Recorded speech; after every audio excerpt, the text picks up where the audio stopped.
Ili nafika saa 6, saa 7 ndoa mke wangu na mchumba wangu kinicha ananipigia simu. Anaambia, mimi bwana mambo haya nimechoka. Saluni wananisema mimi tu, saluni nzima wananiambia wanasema mimi tu nimechoka. Hapa nilipo nataka nikate tiketi stand hapa niondoke niende kwetu Tabora. Bado lisaa hili moja ndoa. Sasa nikasema pale nilipokuwa kanisani bado napamba, miguu ilishiwa nguvu. Ilibidi sasa hapo nisiwe nipayuke, nikamwambia mama yangu hii vita ya rohoni. Ilibidi nianze kumbembeleza akaanza kuja nikambebe. Najua udhaifu. Unajua mtu wako karibu unajua udhaifu wake. Nikabidi nimbembeleze, nikaanza kutaja yale majina nikaanza kutaja vitu ambavyo najua nikitaja na furahi hivi neno nikataja kumpamba Kaweje usinyongoje sawa bado saa 1 sawa kama mtoto sasa hapo. Sawa. Ndugu watangazaji, saa ya ndoa ikafika. Babangu mdogo nilimuomba gari lake, yupo Dar es Salaam, ana uwezo lakini alikataa kunisaidia. Siku hiyo akaja aone nafanya nini, maana mimi najifanyaga najua, nisimlokole najua. Akatubeba tupeleka kanisani. Ndugu mtangazaji, saa ya ndoa inafika. Kuna zatu naambia, yani hapo ulipopiga maombi kule kanisani mpaka mchungaji amekamatwa. Nikasema Mungu Baba, yani mpaka yule nabii yale majeshi kule, naona yule shangazi aliomba mpaka usaidizi wa rafiki zake, naona mapepo mpaka ya rafiki zake aliomba yalijaa kanisani. Nabii nampigia simu nimuulize ratiba inasemaje, apokee simu, yupo nyumbani. Haja kanyaga. Napiga kasibu mchungaji amekuja hapo, hajaja kanisani. Wakati sisi tupo kanisani, watu washafika kanisani wasubiri tu bibi harusi na mchungaji. Sikwambia mtu. Mara piga fire pambana. Wananisubiri mimi nivae chumbani wakati mkubwa mwenzao napiga fire, hata kuoga sijaoga bado. Piga fire nishazoea mimi black mimi nimejeka sawa, sio ile kama mchungaji zilipendwa. Eti mchungaji mpaka uvae nguo kali pubuto la mashine ndio nichomegee kitovoni unasema kwamba ndio mtumishi. Yesu mwenyewe unajua hata mtu akisema huyu mtumishi kweli uko smart. Kwani napenda kujeka smart, lakini siku ile hata nywele sikuweka hata black wala kuweka kushave wala kufanya nini. Muda ule wa kwenda saluni ulikosekana kutokana, yani fikiria kanisa nilijipambania mimi mwenyewe, viti mimi mwenyewe, muziki nilienda kutafuta mimi mwenyewe. Yani ya masaa machache. Haya sasa amekuwa saa ya ndoa imefika, watu wamekuja pale. Ndoa watu wanajua hapa leo kuna kuku tunapasua. Tuna bata hapa. Mwisho wa siku wanaletewa pilau lilipikwa vizuri na shukuru alipigaje alipiga vizuri pilau. Nyama hakuna hata finyango moja. Soda hakuna, maji. Yanakuja maji. Watu kunywa maji pale, mimi nikasema tumeshafunga ndoa. Hivi vitu vinavyobaki hivi ndugu, nikasema nikatoa oda pale vijana fulani, sikutaka hata zawadi. Nikasema sije nikapenyezewa mapepo hapa, sikutaka. Yani kwa ile ndoa niliendesha kibabe. Nilikuwa natembea rohoni kwa sababu nilijua hapa kuna maadui zangu. Japo watu hawaoni, lakini maadui zangu wapo hapa. Sikutaka hata zawadi ya mtu. Tulipomaliza ndoa sisi tukaondoka zetu, tukaacha watu pale wakasolebuka wale wakanani kanisani, tulifungia ndoa, sherehe tulifanyia pale. Nikasema sitaki gharama. Kikweli ndugu mtangazaji, ndoa ikaisha. Tukafika nyumbani kwa mama mlezi pale, nikasema tuache hapa. Babangu mdogo akasema na wewe wai. Kule nikampangia mke wangu ndo tukawa makazi yetu kule. Nikamwambia mke wangu na mimi tunaenda ghetto. Mke wangu toa shela la watu, akatoa shela la watu akajiweka vizuri. Nikamkokota kwa mguu mpaka stendi kwa macho, tukapanda daladala. Siku hiyo jioni yake tu ndoa ishaisha, watu washafurahi. Yaani yote changamoto maumivu watu washasahau. Watu walikula, japo hakukuwa na chochote lakini watu walikula walishiba. Mpaka waliacha. Japo hakukuwa na nyama lakini bobo ulikuwa mtamu. Vijana niliowaalika kwa sababu kuna vijana mimi nimeelea vijana wengi sana.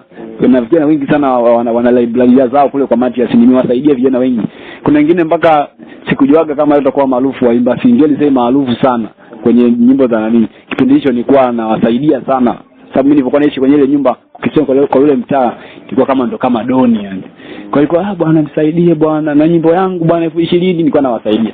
Walijaa pale kanisa. Kwa hiyo walikula, wao hakujali nyama, walijali kushiba. Maji yalikuwa mengi, fika mahesabu katoni za 2020 kwa ile yale madogo yale yalikuwa mengi sana, na kuna rafiki yangu aliniongezea, yaani ndoa nilikuwa sina msimamizi, lakini cha ajabu wasimamizi walijitokeza siku hiyo hiyo. Akasema sasa hapa inakuaje? Lakini namshukuru Mungu ndoa iliisha, nikabeba mke wangu jioni ile kwa mguu, akatusingiza mpaka stendi. Kwa heli nikatoka na mke wangu stendi, tukakanyaga mguu na baadhi ya vitu vyetu chumbani. Nikasema hakuna cha wapi kukodi si yani mbona, nikasema kama kuna hela mtaniletea. Kwa hiyo tukaenda nyumbani kwetu tukaanza maisha. Lakini hapo bado tunatumia godoro la futi ile futi ngapi sijui vizuri, futi 3, futi 2 lile. Ni futi 2 Hasa piga mahesabu, umeoa mtoto wa kiume unaenda kuna mwanamke. Lakini alinipenda kweli. Yaani nilichoshukuru alinipenda kweli. Akuangalia mazingira. Namshukuru Mungu baada ya wiki moja nilipata muujiza wa godoro la futi 5 kwa 6. Baada ya wiki moja nyingine vyombo vikaja. Nikajikuta ndani ya muda mchache, ndani ya mwezi mmoja mke wangu ni mwalimu, akapata na kazi. Wakati alikuwa hana kazi kwa sababu dada yake alikuwa kila akifanya kazi anamfukuzisha. Alikuwa na bifu fulani na dada yake. Akapata kazi. Maisha yakabadilika. Sasa nikasema maisha si ndo haya. Maisha si ndo haya, mambo yakabadilika. Sasa nikajua yani hapa ndo mambo yote yamefanyaje? Yamebadilika. Mwisho siku mamangu mdogo sasa na babangu mdogo wapo wanaishi Mwananyamala A kule. Wakanipigia simu. Naomba mlete mkwetu basi tumuone, tumemwona tu juu. Haya, nikaenda nao siku moja, akamuona kuna madeni nilibaki nayo mengi, wakanisaidia nikalipa. Mwisho siku akasema basi njoo mje muishi huku bwana. Yeye ni wana masto sana Magomeni, mapipa ya mikaa maarufu sana. Ukisema namtafuta matajiri, jina letu hili kina matajiri ni maarufu sana kule Dar es Salaam. Namtafuta matajiri wanakupeleka kwenye store yake. Nikawa nasimamia store za mikaa pale, nazisimamia vizuri. Na tunaishi kule sasa. Tumesha ama sasa Kibaha. Tunaishi Mwananyamala. Mke wangu anakaa pale ukweni na mimi naenda asubuhi na babangu mdogo tunaenda kwenye mishemishe, tunasimamia vizuri. Mwisho siku maisha yakaenda upendo. Mkwe nataka nimtafutie kazi posta. Wewe mamangu mdogo anafanya kazi posta. Benki fulani hivi ya Exim Bank. Exim. Hivyo. Basi akasema kuna nafasi kule. Akasema basi tafuta vitu vya cheti. Mke wangu akatafuta hivi na hivi. Kumbe alikuwa anampeleleza ili ajue kama amesoma. Kwa sababu mpenzi wangu alikuwa ni kweli ni mzuri. Alafu yeye kwenye ndoa ana miaka kama 4, hana mtoto hata mmoja. Alafu akipiga mahesabu alikuwa akiona, alijua kwamba mimi nitakuwa nimempenda tu. Alikuwa tu jinsi tunavyoishi. Alikuwa anaona ule upendo wa kweli. Nani alikuwa na miaka 4 kwa ndoa? Yeye mamangu mdogo na mamangu mdogo. Hawana mtoto hata huyu mmoja. Hapa akiangalia sisi tuna upendo, yaani ile upendo wa kinafsi. Kweli mimi ukifika ugenini, unipe sahani yangu na mke wangu sahani yake, hakuna anayekula.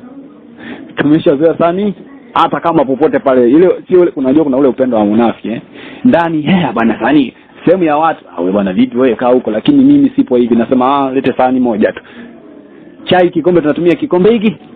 Yaani hivyo tunatumia chai kikombe kimoja. Sema sisi ni mwili huu. Kwa hiyo natembeaga na mafuno haya. Sasa alikuwa kumbe anatuchunguza. Akasema watu, yeye alikuwa ni Muislamu. Kanisani alikuwa anaenda aliolewa kwa ndoa ya Kikristo lakini bado hajaacha dini yake ya Kiislamu. Kanisani alikuwa anaenda tu kuombewa. Bwana siku ya siku wakampigia baba mkwe, akamwambia bwana tupe namba ya baba mkwe yako tu tunawasiliana naye kama sisi kama wazazi, maana unajua tu ndoa nzima amesimamia watu ambao sio wengine. Kikweli baba yenu wamefanya kitu kibaya, kwa sababu babangu mimi hapo kipindi ambacho nawaambia kwa habari nataka nioe, sio sidi ndugu mtangazaji, baba hapo tena alikana hapo, akasema sina hela.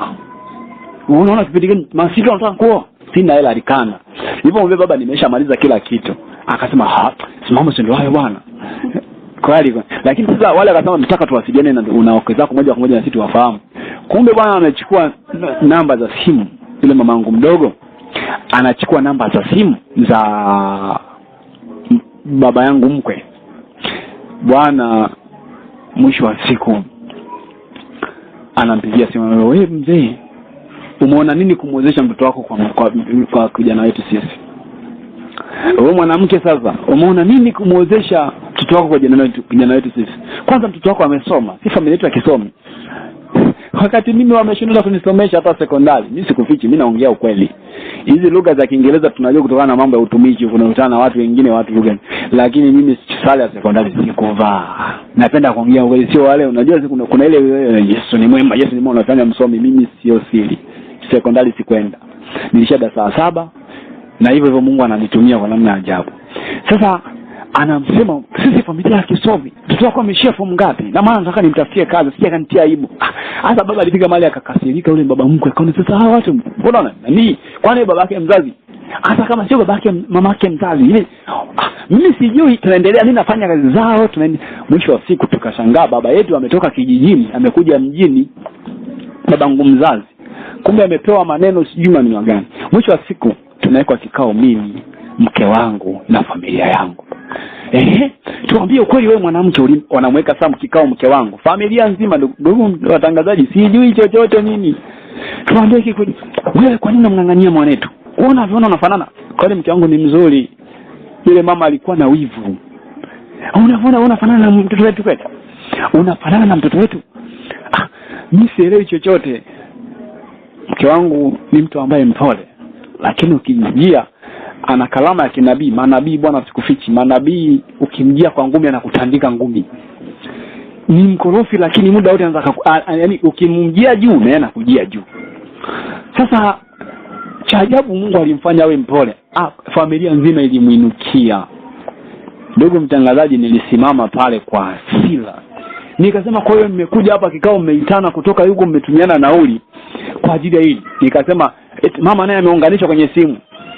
Mama, ongea na mwanao maana hataki kumwacha. Yaani hapo anataka nimwache yule mwanamke sasa. Mama akamwambiaje? Wewe, nikamwambia mama, ukitaka niachane na huyu mwanamke msinijue katika hii familia. Msinijue. Basi mama akalisema basi sasa jamani tunafanyaje? Maana mamangu sio siri ananipenda. Kiukweli na yaani pale nilisimama kama kijana ambaye yaani swali mwingine asingeweza. Nikasema Mungu aliyenifanya mimi mpaka leo niwe hapa ndio Mungu atakayenitetea. Nipo tayari kuondoka na kutengana mbali na hii familia. Kikweli ndugu mtangazaji, nikafika mahali sasa pale kikao kikaisha, kikaahirishwa. Hataki kuachana naye, basi sawa. Lakini kuanzia leo baba anasema kuanzia leo huyu simpe hata 100. Ila kama unapata hela, kama ana kazi mfungulie biashara. Kwa hiyo nikawa fika mahali watumishi wa Mungu. Nikawa nafanya kazi kwa babangu mdogo. Alikuwa ananipa 10,000, 5,000. Japo wafikia unaingiza biashara kwa siku pale zinaingia 1,500,000 ni kawaida. Yaani unaingiza hivi unapiga faida tu 1,500,000 kawaida. Lakini wewe hata shilingi hii 100 mbovu huna. Ina maana hela mke wako akawaombe wakwe zake. Hivi inawezekana? Yaani mimi mama mke wangu anataka 1, 2, 3. Kwa hiyo yale maisha yalifika mahali kikweli nilichoka. Mwisho wa siku visa vikaanza. Siku moja akamtoa nje tukiwa na sisi, akamwita vizuri tu, mkwe njoo. Sasa dilishani kwa mfano kama hapa, alafu nje ni hapo, akaanza kumsema. Wote tupo ndani wanaangalia mpira. Nakumbuka ilikuwa Simba na nani sijui na Sevilla kama sikosei. Watu tunapiga kelele huko. Sasa mimi kuna kitu kimeingia chumbani, naingia nakuta anasema mke wangu analia. Wewe ni mwanamke gani unamtaka mtoto wetu? Amesema hivi hakutaki, tumekaa naye leo. Sasa maneno yale mzima. Nilitoka pale nilimwangalia mama, nikasema wewe mama mdogo, hebu muache mke wangu. Akapiga kelele. Wewe baba fulani, mbona unataka kunipiga mimi? Wakati mtoto wake wa kiume naye alikuwa nje anaona. Akasema shemeji, huyu dada huyu hakutaka kumpiga ila amemuuliza, lakini pale inua zozo. Ndugu mtangazaji, kesho yake nilibidi ninyanyue vilago na mke wangu nitoroke turudi Kibaa, kwa sababu tulikuwa bado hatujarudisha kile chumba. Nilikuwa nakilipia tu sababu vitu vya huko nilikuwa navyo. Kikweli tukarudi Ijumaa Kibaa. Wakati huo sasa baba yangu wa Kiloo sasa na yeye akanitafuta. Akaniambia mwanangu, najua tumepishana sana. Lakini kila nikikaa katika Mongolo, nipo Iringa nimefunungua kanisa mpya kijiji fulani kinaitwa Mngololo. Sioni wa kunisaidia huku na mimi natakiwa nirudi Dar es Salaam kajia majukumu ya kazi makao makuu. naomba uje mwanangu, najua uko vizuri, japo maneno ya mama mtumishi, mama mke wangu alikuwa, nikamuelewa.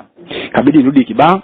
Jumapili inayofuata nikarudi pale kanisani, wakasema nataka kunikaribisha na kuniomba msamaha na tuyatengeneze. Hasa ile siku Jumapili tupo kanisani, ndugu mtangazaji, tumesema afadhali nimetoka kwenye midomo ya mamba, hata kama sijui la amani huko na kwenda, lakini na amani na mke wangu itapatikana.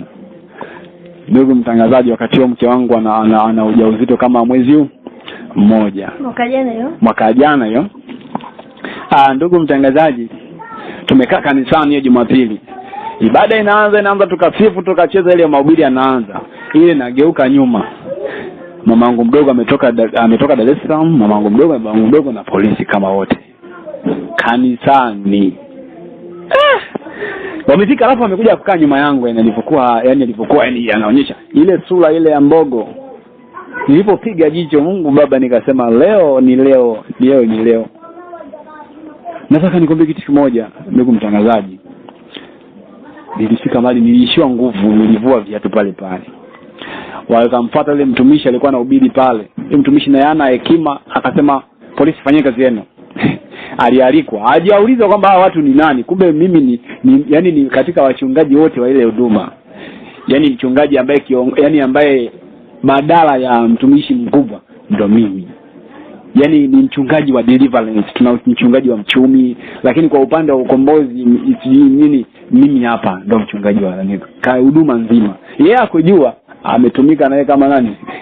Aliyemsadiki Yuda nani? Aliyemsadiki Yesu, Yuda. Anatumika kama Yuda. Tumetoka pale kistaarabu. Fika mahali, tumefika mbele kidogo, wakaanza kutupiga.